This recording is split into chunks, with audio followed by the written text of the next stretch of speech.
I got Northern. I wanted to cruise Fullband 2025. We started Fullband 4 years ago to create a space where industry leaders would gather to discuss the future of voice AI. Why? Because back then we already believed that voice AI is going to be one of the most exciting technologies and industries out there. And frankly, it is growing very, very fast today. Look, over the past year, I've interviewed over 50 CX leaders, customer experience leaders, in my podcast called Voice AI Podcast. And we have surveyed over 800 CX executives. And the message is very clear. Voice remains the most trusted channel in customer experience. According to CCW Digital, 80% of customers still prefer phone support, and they trust voice 4 times more than digital channels. Customers choose to use phone when their request is one of these three. It's complex, urgent, or emotional. And if two of these collide, it's definitely a phone call. So this past year has been explosive for voice AI startups. Billions were invested in them, driving 8x growth in investments. Investors see voice as a critical interface for digital communication. And CX leaders are asking, how do we make conversations faster and more human? How do we cut costs without losing trust? How do we scale voice AI without breaking CX? And these are quite difficult questions to answer because while voice is great, it's also quite messy. Accents, noise, and language barriers, complex workflows, and as we said, like emotions, urgency, which result into like broken and dropped calls. And we all know a broken call means a lost customer. The good news is that real-time voice AI is coming and it's actually here. Real-time voice cancellation is pretty much at a table stakes today. Real-time accent conversion and voice translation are having huge demand. Like 44% of leaders plan deployments and 36% are already evaluating. Real-time AI agent assists are boosting human agent productivity. 88% of leaders call it a top priority for them. And voice AI agents are moving from pilots to scale, like 1 in 3 enterprises already in production. And human is evolving as well. 98% expect human agents to handle more complex work. I think what's especially exciting and new is how voice AI agents are transforming the industry. They are no longer experiments. They are answering calls, resolving real customer issues, and doing it at scale. These AI agents are proving they can handle repetitive tasks reliably, have transactional conversations, while freeing human agents to focus on more complex, high emotion and urgent interactions.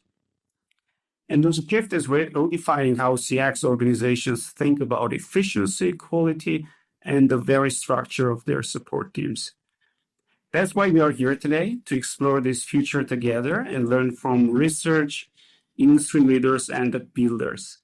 We have designed today's conversation to be really interesting and unique, covering 3 different perspectives: the CX industry, the agentic voice technology perspective, and the BPO's perspective. So first, we will go over the state of voice AI in CX. Then we will discuss the state of voice AI agents. And then finally, we will cover the state of voice AI in BPO call centers. And we will do this with 3 exceptional speakers. So Nicole Kyle, who is a co-founder and managing director at CMP Research, will cover the first one. Quinn Kramer, who is the CEO and co-founder at Daily, and also the author, co-author of Pipecat, like one of the most popular voice agentic framework out there. And Brent Stevenson, who is the chief experience officer at InTouch CX. But before we dive in, a few quick notes. So today's session is recorded and will be shared after. Please drop your questions in the Q&A. We will cover as many as we can live, and anything we miss will be answered in a post-event article. So let's dive in. Let's start with Nicole. Nicole, welcome to stage. Thank you. I am delighted to be here and looking forward to our conversation. Thanks for having me. I can't think of anyone else who could cover the state of voice AI in CX, given what you do, right? Can you give us a quick intro to CMP research and your role? Of course. So here at CMP Research, we advise both customer contact and CX practitioners, as well as solution providers, on all things customer contact and CX. We always say we provide fit for purpose future work research that is through the lens of CX and customer contact. In addition to co-founding the group, I'm also one of the analysts here. Really looking forward to sharing some of our insights to kick off the conversation. And Nicole, so what's the state of voice AI and CX? So how did you think about it at CMP Research? And we have a slide. I know you have a couple of slides today to share, so let's dive into that. Absolutely. So voice AI in CX is kind of everywhere at the minute, and I'm going to use this slide to show why I'd say that. Now, before I do, let me back up and say one of the things that we do annually here at CMP Research is we survey the customer contact and CX practitioner population. And we ask them to tell us what is most important to them in their functional strategy as CX and customer contact leaders in the next 2 years. And then we also ask them to tell us across those initiatives, how difficult is each of them to get right. So that's what you're looking at on the page here, and I'll orient everyone to it in more detail in a moment.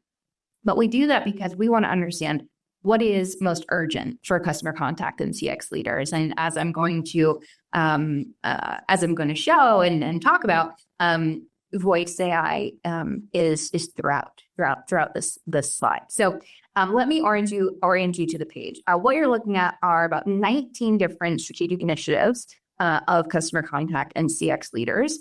And you're looking at how they plot on, again, that index of how important each of the initiatives is on the x-axis and how difficult each of these initiatives is on the y-axis.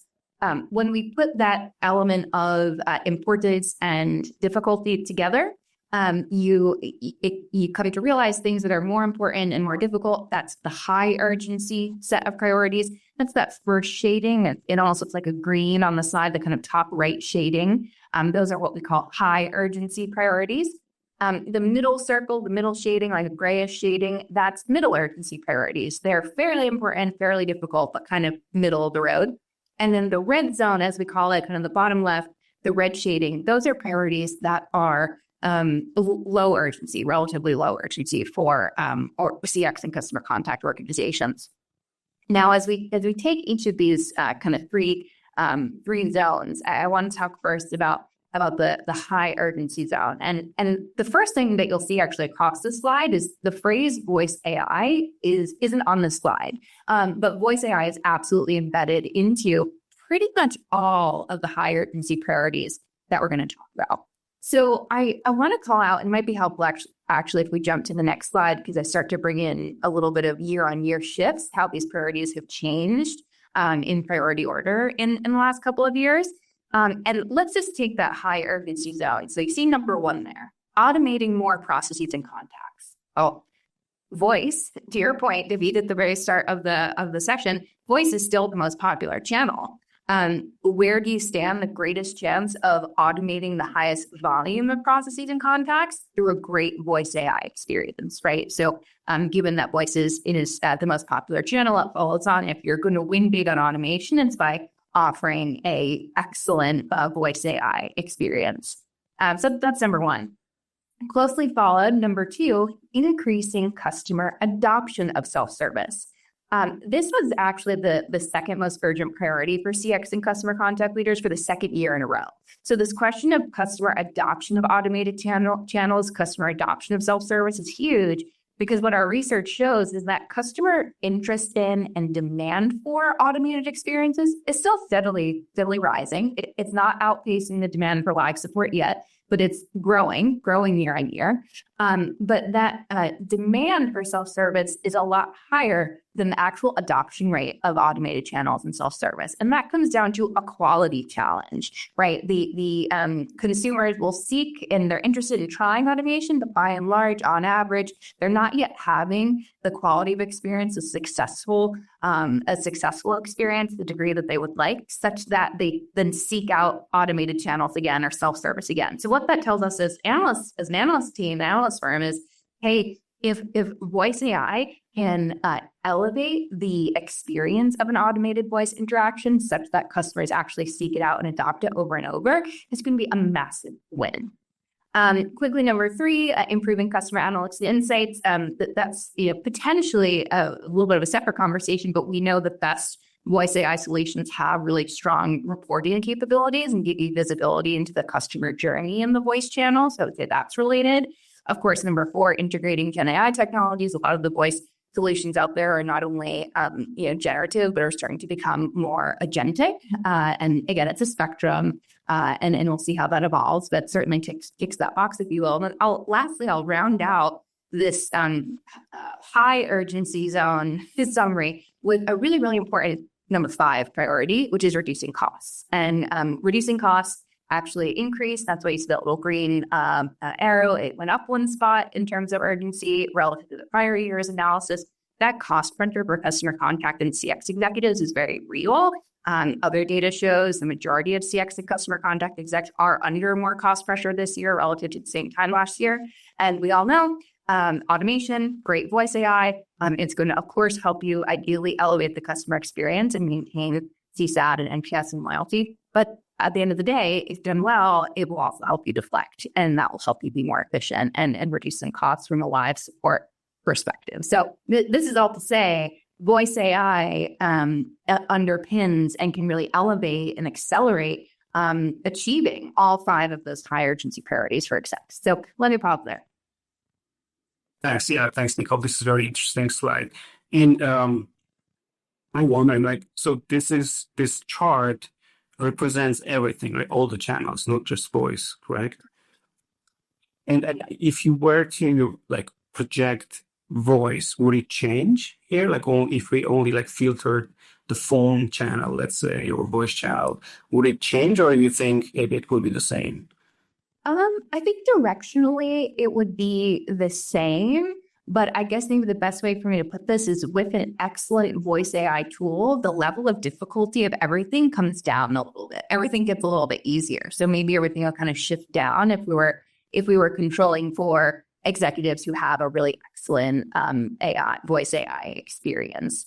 What I could maybe add on to is when you start to get into the middle urgency zone here, we start to see more things around, human employee engagement, upskilling frontline agents. And when we say upskilling frontline agents, we're talking about human agents, upskilling leaders. A big part of that is, when what typically gets automated first is the simpler stuff.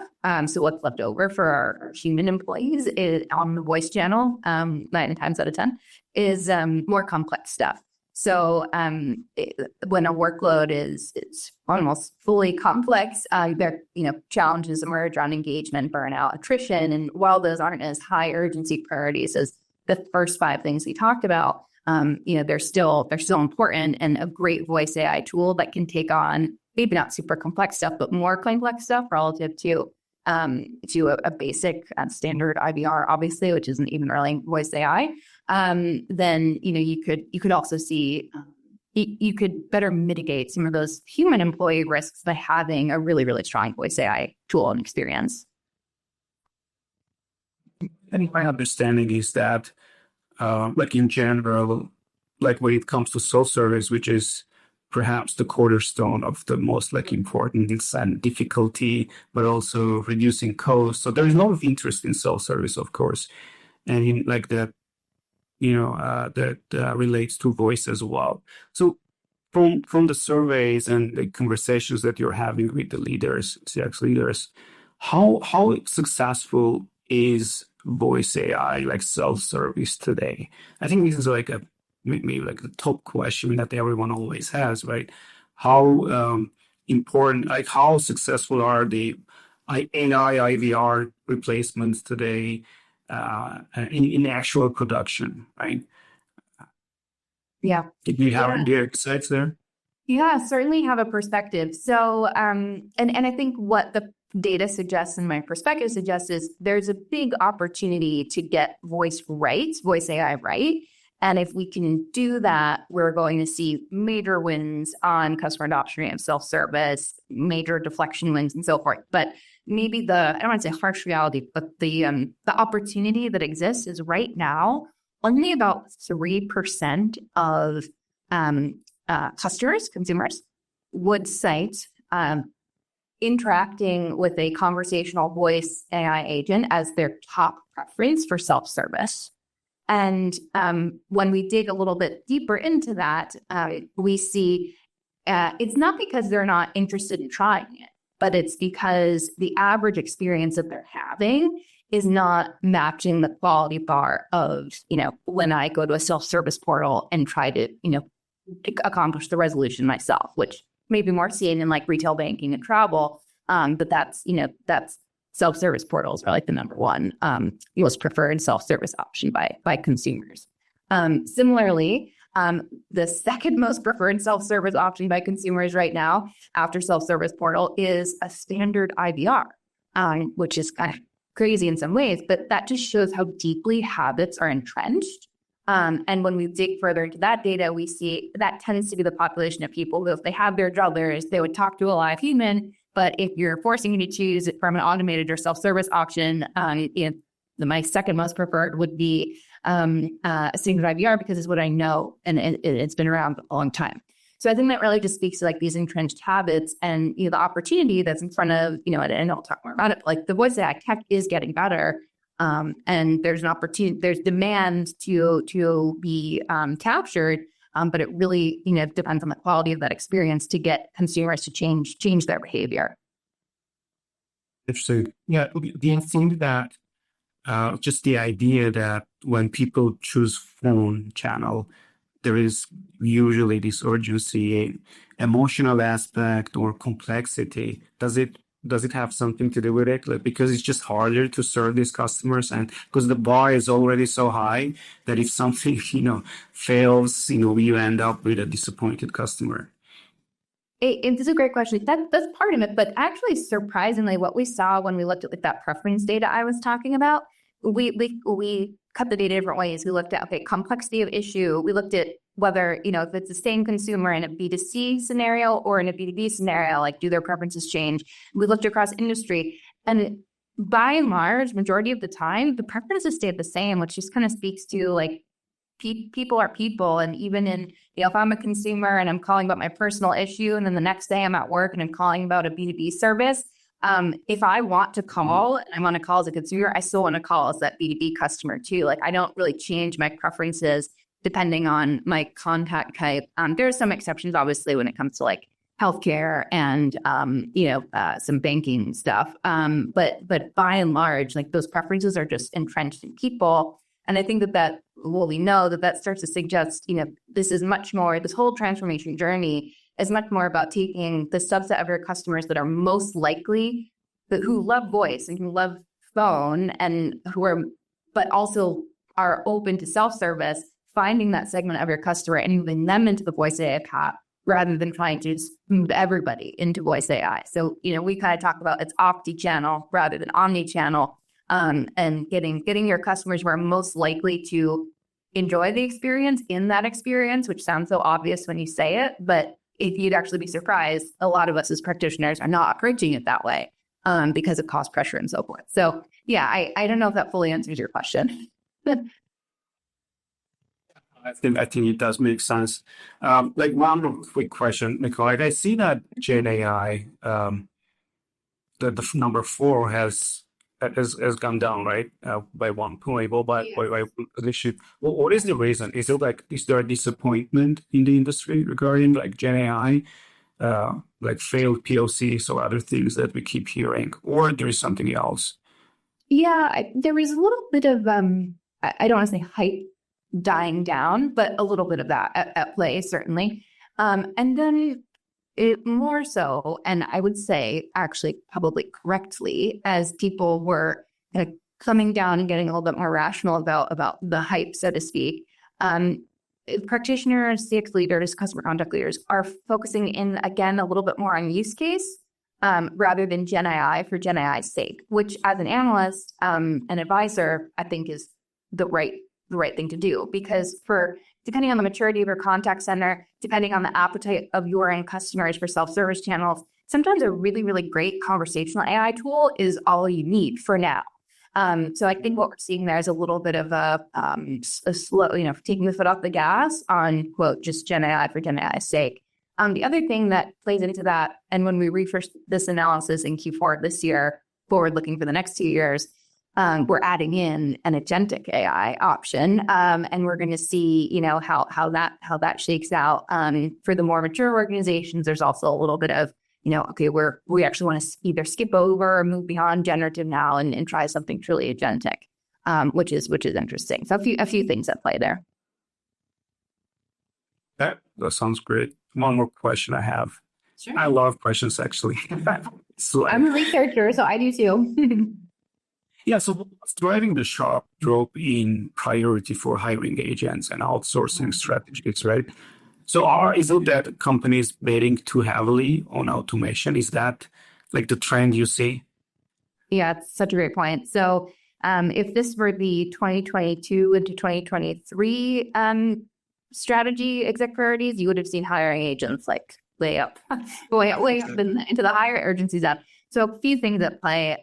There's the cost pressure, right, on organizations, and organizations are, if they're investing, this is an oversimplification, but as a trend, if they're investing anywhere, they're investing in automation with hopes of upfront costs now to help us deflect in the long term and help us avoid hiring more humans, like candidly.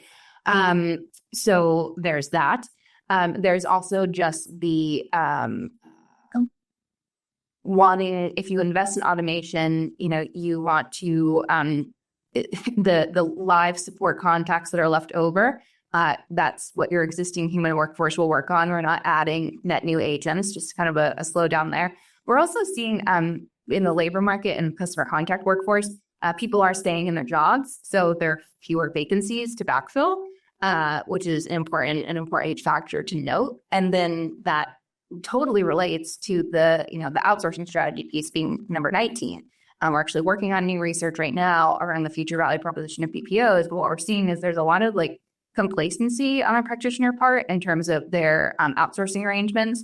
On average, they might have some plans to increase the level of outsourcing as they're in this middle ground of, while I wait to see if my AI will actually pay for itself, deflect enough, etc. I want a backup plan of having, some simple contacts still outsourced to my partner. But they're not really switching. They're not switching their partner as much right now, or doing massive adjustments or negotiations. So I think it's the automation playing a role, cost pressure playing a role, macro labor environment stuff playing a role, and this big bet on automation and seeing how it goes. Yeah, I think the industry is in this wait mood, really. Totally. Understand. So the priorities have shifted, but I think everyone is okay, let's wait and see what's going to happen in the next 2 years so that we adjust our strategies. Okay, so I had more questions, but I know we are time limited. Thanks so much for joining today. I think so. And is there going to be a separate report for this that people can access? Yeah, thank you. So we will refresh our executive priorities, that slide you saw, and publish either at the very end of Q4 or first week of Q1. So that's forthcoming. And then if you're interested in our BPO research that's ongoing, that'll publish at the end of December as well. You can visit cmpresearch.com for more information. So yeah, thank you so much, David, for having me and for the great questions and conversation. Okay, thanks, Nicole. Well, we're gonna now move to our next discussion, which is gonna be with Quinn Kramer, who is the CEO and co-founder at Daily. Quinn, welcome to the Fullband. Your first time you're here, and we are a big fan of Quinn's work, both at Daily as well as at for the work they are doing for Pipecat. Quinn, welcome. Thank you. I'm really happy to be here. I come at this stuff from the low-level networking, audio, video, machine learning layer perspective, and I learned so much from people like you and Nicole about how customer experience organizations operate.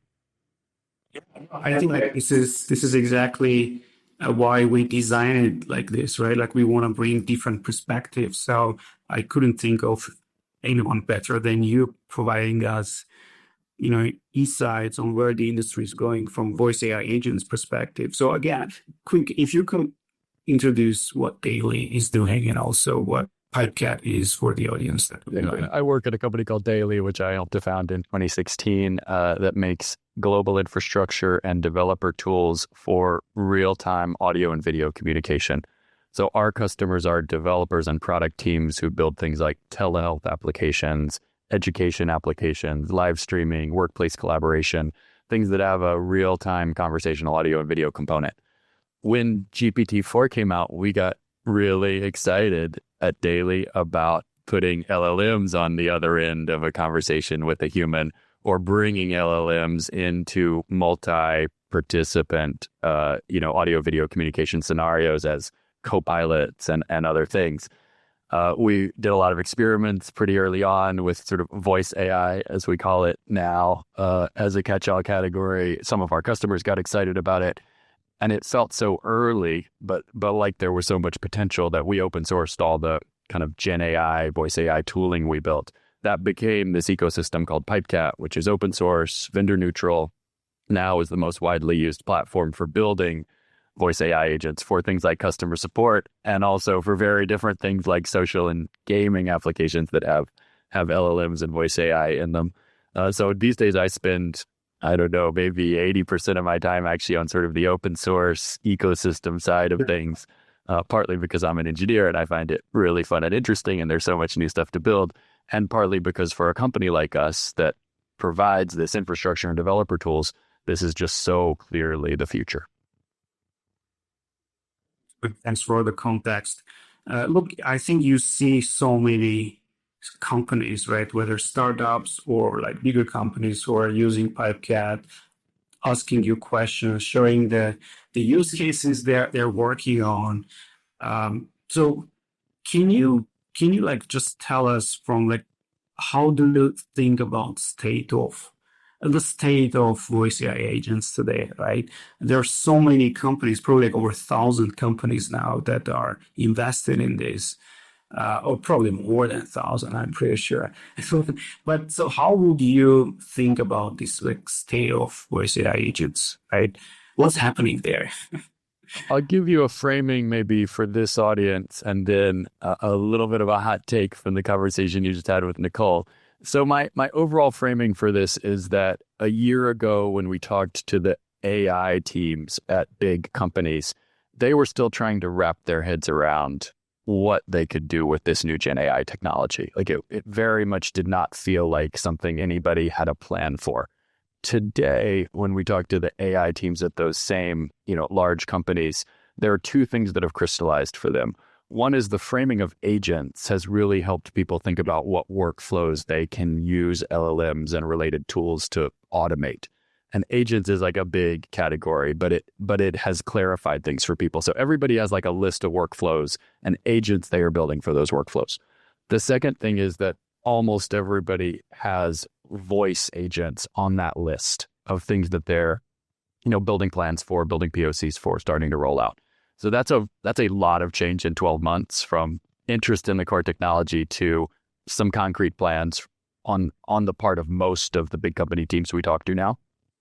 Where that connects back for me to what you and Nicole were just talking about is that drop of integrating Gen AI tools down a slot. The way I interpret that is anytime you have a specific technology on a list like, the list Nicole gives people to talk about, that means people don't know what to use that technology for, because what you're building is the benefit or the use case.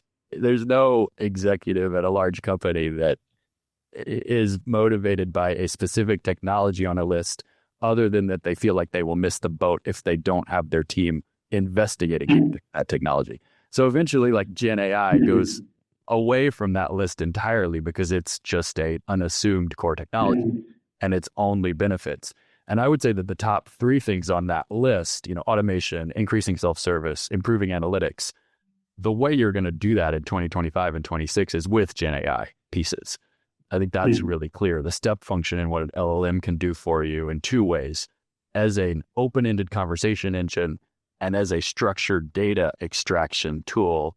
Those two things are so good from LLMs compared to everything else we have available in our toolkit that you're just going to use them everywhere as you start to understand how to use them. And then, as Nicole said, the question is like, how do you do that right? Like what we are seeing, here's maybe the hot take. We see startups and people building vertical agent solutions starting to hit that super fast takeoff inflection point. Not all of them, but the ones who are getting specific voice agent workflows right are just growing like crazy. And we see the big companies in a bunch of, ways still trying to wrap their heads around how to do that. And there's a lot to learn from the startups, and there's a lot to learn a little bit outside the call center workflows that you can pull back into call centers. So we see a bunch of Pipecast ecosystem people building outbound voice AI calls that are very successful, or picking off like pieces of workflows, like answering the phone for mid-sized healthcare practices that never kind of had a home in the call center because you couldn't quite fit them into, the shape of the call center business. But they clearly map to what call centers can do over the next couple of years as they onboard these new LLM-based tech pieces. Yeah, I have a really quick question. I have a hypothesis here that one of the reasons that vertical sort of use cases are more successful today, especially outbound, is that it's more clear what you need to do in an outbound use case, and it's simpler what you can do, right? So there are a lot of constraints to the system, and your Gen AI is not gonna go off the rails and hallucinate. And is that the reason you think there are more these companies that are focusing on these vertical use cases more successful? I definitely think that's part of it. I think there are probably a couple other things too. One is having a big legacy technology stack is just a different thing, than if you're starting from scratch. And that impacts you both in terms of how much work it is to slot something new in. And there's an innovator's dilemma thing. I mean, over and over, we hear from people who have been in customer experience with voice for many, many years that they already do this. They already have like natural language processing models. Like they worked really, really hard on them. They're really, really good. And I'm always like, yeah, I know. And have you like really tried to build something with a SOTA LLM like GPT-4o or Gemini 2.5 Flash? It is just a different kind of tool. You need to not map that tool onto all of the lessons you learned over the past 15 years of NLP. Like that knowledge base is incredibly valuable, but you also have to figure out how to understand this like massive new step function and capabilities. Yeah, super interesting. Bullet, I know that you're super obsessed about making voice AI like technology stack scalable, fast, and like latencies and everything else, right? Can you share with us what happened in the last 12 months in this regard? Right? Like what are the most impactful, not just exciting, but the most impactful improvements that have been made that are driving more adoption, right? All of this comes back to that. How do you do it right so that people are happy talking to these agents? And I talk sometimes about 2024 and 2025 challenges. The challenges in 2024 were getting the core natural conversation and reliability pieces to like good enough that high value workflows actually worked consistently. So turn detection, like when is the user done talking and when should the LLM talk? You have a great new model for that. Interruption handling, how do you reliably sort of flush all the buffers, fix the network stuff, deal with all the telephony like bits and pieces so that when the user interrupts the agent, it happens right away. Context management for the LLMs, because LLMs are stateless and you're creating this long running conversation by continually triggering inference from an LLM with some part of the history of the conversation. That's a lot to figure out how to do in a long running voice conversation reliably. Probably 6 or 7 other pretty low level pieces like that. That's what we were all working on in 2024. By the end of 2024, we'd gotten those, half dozen or so hard low level pieces to the point where they were not perfect, but they were more than good enough for some of these use cases to really succeed. In 2025, now we're really trying to expand the use cases, the contexts, the user cohorts for which these new technologies succeed. So it's things like taking turn detection from good enough that people aren't so frustrated by it that they hang up the phone to so good that people completely forget they're talking to an AI agent. And we see that in some actual surveys where even when an AI agent is identified as an AI agent at the beginning of the customer support call, by the end, the person has forgotten that it was actually an AI agent. I feel like that's, one qualitative way you can think, okay, we got this stuff to the right place. Managing very complicated interactions. So one of the things you're always trying to do with LLMs is you're trying to kind of have your cake and eat it too, because they're so good at open-ended conversation. They're also so good at structured data extraction. But if you're trying to do both those things at the same time, especially in sort of a very long-running, non-scripted human interaction, it's actually hard to get them both to work as you want them to work. So there's a lot of sort of tooling layers that everybody's trying to build that map onto text-based agent workflow stuff as well, which is how do you have your cake and eat it too with the kind of open-ended but also structured capabilities of the LLMs. That's a big 2025 problem. I also, hooking into something Nicole said, I think the omni-channel, I think you called it, the omni-channel stuff is very much top of mind for people in 2025. We saw all the early growth in monetizable voice AI coming from telephony workflows.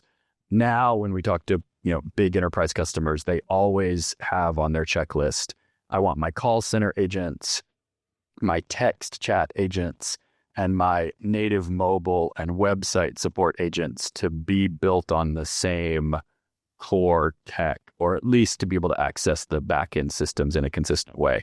And I'm actually super excited about sort of bringing all this voice AI stuff to all of these channels in a way that makes it easy for developers to build innovative, reliable things.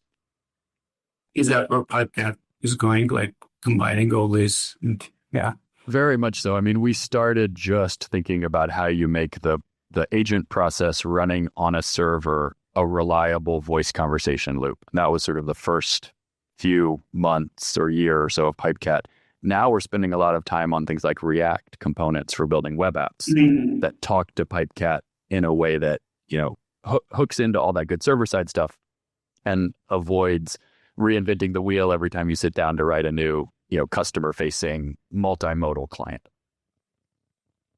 Yeah, and last question. You see so many use cases and sometimes weird use cases, small use cases. Can you get a couple that are like, and I've seen some of your posts for IoT devices, right, where this voice AI can be used, maybe like from these ones or some others that are in like could be relevant to call center use case. Anything that comes to your mind? I'll give you 2 that are like a stretch, but I think there's so much to learn from these experiments. It's worth, thinking about them a little bit. A long time ago, we built a voice agent for healthcare practitioners that was loosely in the category of that sort of clinical notes generation, like making people not have to have their hands on the keyboard when they're talking to a patient. And we hooked that up to the backend systems, and we rolled it out as a POC in a healthcare practice. And we also hooked it up to some telephony stuff for adjacent features. And when we went to do user interviews on that, one of the doctors who was testing that system said, "Oh yeah, no, I really love this. I call it from the car every morning on my way into work." And I was like, "Oh, just so you know, like which patients you have first, because that was a feature we built." He was like, "Oh yeah, I mean, but that's not why I call it. I call it because then I just talk to it for like an hour about when I last saw that patient, whether, I missed something in the conversation. It has access to all these other records. It's my friend, my doctor friend." And I was like, wow, that is super interesting, because we did not build this tool for that, but I see other people doing things like that as experiments. We should broaden our minds a little bit and give people who are excited about this stuff access to more pieces of this system, because there really are like emergent, super interesting capabilities here. Maybe a little bit related to that, we're now starting to see a bunch of people build games and social experiences that are natively conversational. So we've got some friends who are building like a interactive murder mystery that's a long-running multi-person conversation that's driven by an LLM. Those conversational use cases are so interesting, and people love them. And what are the lessons we can learn from those social experiences that people love and bring them back into the obviously more constrained, different trade-offs, really important to get certain things right, not certain things wrong world of CX? I definitely think there are differences, but I think there are overlaps in the user experience here as well. Very cool. Well, thanks so much. Thanks so much for coming and sharing the great work you're doing in PetCat and Daily. It's always fun to talk to you. Thank you. All right. So with that, we go to our last discussion. So we are going to change the perspective to understand what's happening in voice AI in BPOs, right? So we have an amazing speaker today who joined us, Brent Stevenson, who is the Chief Experience Officer at InTouch CX. InTouch is a very large BPO, and they have offices across the world. So, Brent, welcome. Hey, thanks for having me. I love learning, and just even listening, I've been learning lots. Thanks for having me. It's great to be here. So can you just give some context on InTouch and your role? Like, what are you doing today as a Chief Experience Officer? Absolutely. So former COO, moved into this Chief Experience role, primarily for a few reasons. One is to take the 300 plus clients we have and look at the best practices and make sure that we're sharing them amongst our clients. Another key role is looking at how we bring solutions to the front table. And just listening to the conversation thus far, a lot of what we do is look at our clients, say, what's in your tech stack? What have you bought? And they say, we're not sure. Or our tech team bought these things and we're not sure what we can do with them or how to put them together. So we spend a lot of our days specializing in looking at how we help our clients bring things forward, how we bring automations to the forefront. Traditional BPO, again, 35,000 agents around the world, started 25 years ago. But what we've really been proud of is leaning into the AI. And I think what Quinn said is so true. It's like, it is the future. But what I would argue is what I see in every day that we have and is our customer service teams and tech teams not necessarily connecting within our companies and the workflows. Nicole touched on it and Quinn touched on it. The real hard work is the workflows, and what someone designs in a boardroom is often not what's happening in real life. So we found the majority of our clients are now sending their IT teams to our centers to start looking at how does this all come together. So it's a very interesting time at our industry, and InTouch CX is really leaning into it.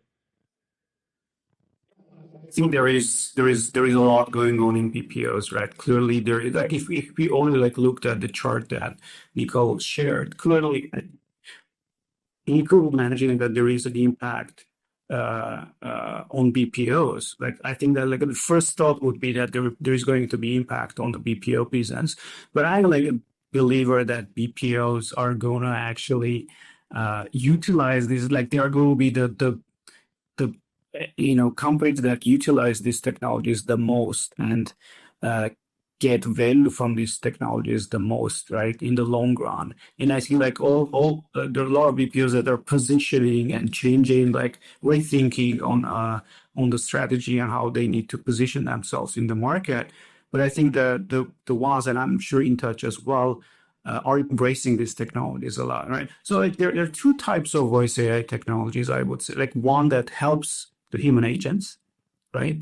And Crisp is invested a lot in that, right? So like noise cancellation, accent conversion, voice translation, agent assist, and so on. And the second is voice AI agents, right? That we have talked a lot about with Queen today. So how do you think about these two? Like, Yeah. from investment perspective, short term, long term, like what's your vision and strategy here? So a couple things. First, when you look at a BPO, just us as a company has evolved. We've always been rooted in CX, but there's also trust and safety, back office processing, and now just even helping with AI automations and the models that our clients have. But beyond that, when we're looking at how do we invest and become part of this, we're really finding that working with our clients to figure out those workflows, help them. We're partnering with different AI companies and being the administrators of those. We found that a lot of tools are wanting to be self-serve with our clients. Our clients then get them and they look around and say, I haven't got a lot of people who understand prompt engineering and how to do this. And so we really could use a hand. And we're actually finding that our old QA analysts are some of the best people to help with prompt engineering and building this in. If you put it in the hands of the experts, they will actually be able to make these things go in the right direction. So we're finding that with, voice AI bots, but we're also finding with our AI training bots. We're finding it with our QA automations that we're doing. We're putting the tools in the hands of the people who've been living these things, teaching them, and then having them bring it to the forefront. So we're seeing a lot of success. Nicole gave that number of 3%. And those top 5, I talk with our clients every day about those top 5. I talk with our COOs of our clients, and they voice how they're having challenges here. And the biggest thing is, how do you get both adoption from the consumers, but also adoption of the teams within the program? So it's a lot of traditional change management, but we're really leaning in to say, hey, we want to be your partner for 10 more years. So if we're going to do that, let's look at BPO and customer service as an entire thing. Doesn't matter if it's a AI agent, a human agent, a bot. This is all about how do we service the end consumer in the best way possible. And so when you break that down, we sit with companies and we go, is that something you really want to automate? Because the retention level that we can do with a human integrated there has proven to be better so far. I think Quinn's made some good points. It's getting better and better in voice technologies, but you still have certain areas where the lifetime value of your customer, the short-term value of your customer has to be taken into consideration. So it's very exciting right now, but it takes a lot of navigating, Yeah, I know. We have been doing an experiment internally at Crisp where we were trying to integrate a technology in our own support, which is support, function, which is quite small compared to larger clients in particular, right? But oh my God, like one of the learnings we had was it's so complicated to integrate like a fully agentic technology today with an idea to replace some of the workflows, right? It's just incredibly complicated undertaking. And a lot of the companies are not going to be able to do that by themselves. And they need experts. And I think that's where BPOs will come, right? And the companies are going to rely on BPOs who have more, you are seeing just more throughout the industry, and recognize patterns and have the expertise to deploy and then maintain these things, right? Because it's not just deploying, but then how do you maintain this complex thing that is doing things by its own, right? Do you see that? Well, if I may, can I just give you an example? I mean, one of the biggest, you're talking there, one of the biggest things we're doing is looking at the distribution of dispositions amongst our clients, meaning how many types of contacts do they get and the complexities on those. So we worked on that. We take in the transcripts as much as possible and run them through our own AI QA so that we can then sit there and say, here's the things that have more complications than others and are candidates for automation. And let's look at those and peel them out and then see how we can actually put them into those tools. And your comment about constantly looking at this, we have so many clients who, when I say, how are you QAing your bot? They look at me like, oh, we're not in charge of that right now. And that's almost like saying, I hired a person, we're not too sure what they're doing, but we're hoping that it works out because the technology's there. So we're now leaning in saying, you could call it nearshore or onshore, nearshore, offshore, and AI shore, or you could call it an AI, a human. You have to look at customer service in its totality. And I think the ongoing servicing of that is something that people are forgetting when they look at. I have a trigger word now when I hear cool, because people say cool. And I say, that's really cool. But how do we actually implement that and make sure it's effective? And so that's something we're really working on here and with our clients, because there's just so many who are saying, I'm told I got to save money. I've signed up for these tools. I'm not getting it. We had one client, they doubled down last fall. They ended up having to use the humans because the tool didn't work. They doubled their costs. It is scary. So you're trying to tiptoe into it, but you're trying to do it.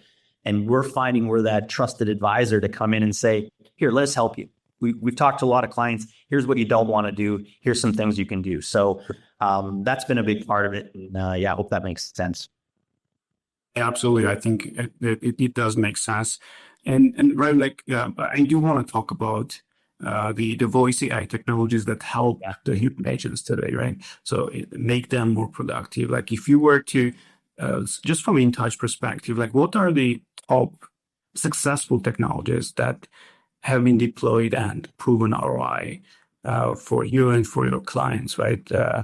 Like real-time agent assists, or translation or accent conversion, like things like those. What are the like table stakes because of it's a great word, table stakes. We have a agent assist tool on half of our agents in our company, and that is native to us. We use it on chat, email, and voice.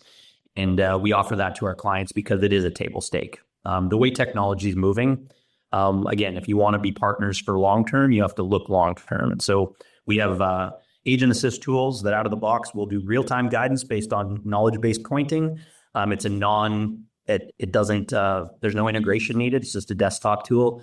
It does transcriptions and it does summary notes that are configurable for the individual client. So that's really helped. And we've seen about a 10% reduction in handle time, 3 to 5% on CSAT, and a 20% increase to speed to green.